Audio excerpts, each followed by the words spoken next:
Satu waktu Atha bin Abi Rabah datang ke istananya. Atha bin Abi Rabah ini teman-teman sekalian naik keledai, keledainya tua. Dan untuk naik ke keledai itu kan biasanya ada pijakan untuk injak ya, itu dari kayu biasa. Bajunya biasa, imamahnya juga sudah tua, besar gitu. Dia lagi jalan dari Mekah menuju ke Damaskus, ibu kota Syria. Perjalanan lumayan 1 bulan. Subhanallah, begitu mau sudah kelihatan istananya Khalifah Hisham bin Abdul Malik, ada satu ulama lain namanya Atha juga Al-Khurasani dari Persia.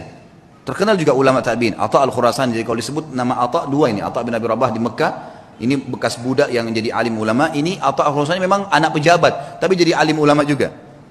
Dia lagi di kereta kencananya, kalau kita sekarang mungkin mobil yang paling mewah gitu kan. Kalau kita kencana dulu, ada 2 orang yang di depan memenggung kudanya, kudanya dihias dengan beragam macam hal. Luar biasa lah, ketahui dia pejabat gitu. Begitu Atha Al-Khurasani lihat dari jauh, Atha bin Abi Rabah dikenal nih. Dia suruh berhentiin kereta kencananya, ada anaknya yang ikut di situ, anaknya Atha Al-Khurasani lagi ikut. Lalu Atha Al-Khurasani turun, mendekati keledai itu.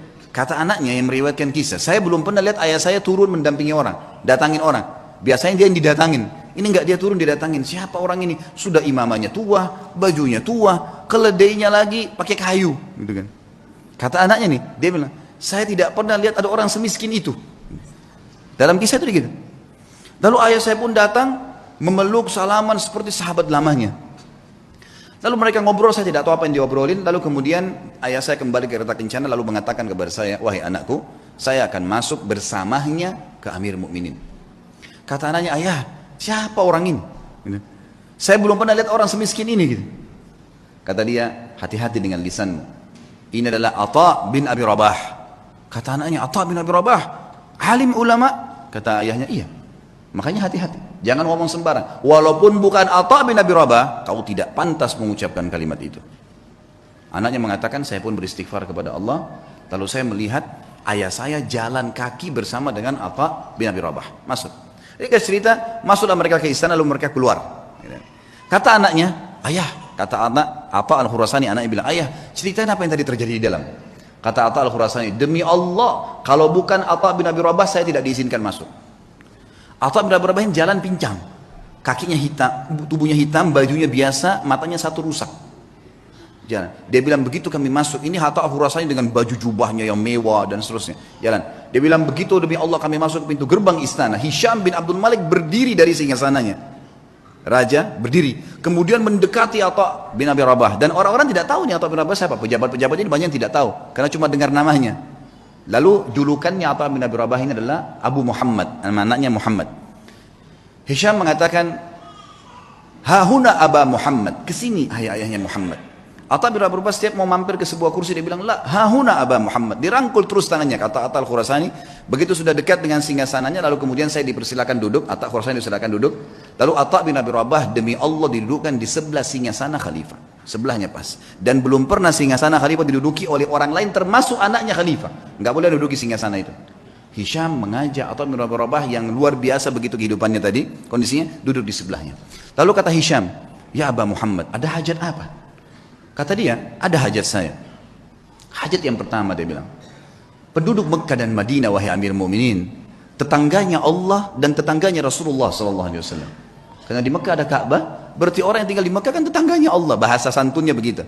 Di Madinah ada rumah Nabi SAW, walaupun ada kuburannya beliau sekarang, sudah jadi kuburan, tapi kan rumahnya Nabi masih ada. Itu kan, masuk dalam masjid. Tetangganya Rasulullah SAW terlambat ataya mereka. Ataya ini kayak pemberian yang diberikan oleh kerajaan, ya, dari khilafah diberikan kepada masyarakat semua, kaya atau miskin semua dapat.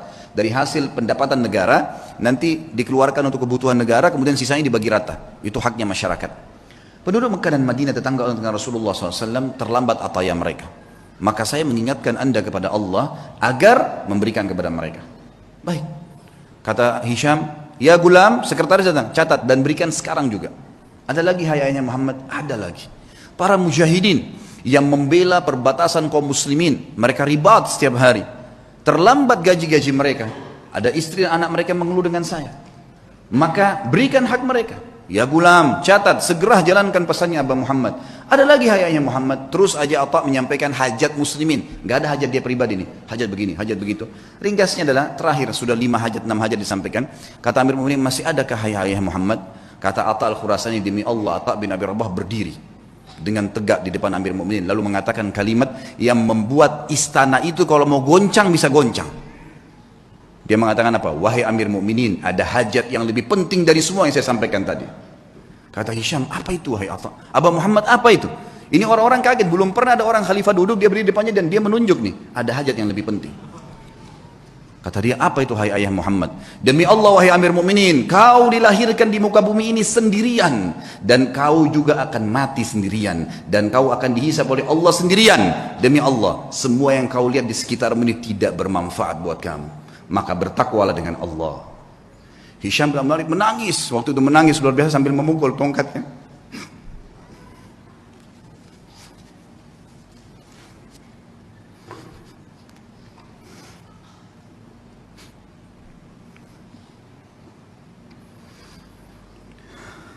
Nah, Hisham bin Malik akhirnya memukul tongkatnya sambil menangis, teman-teman sekalian.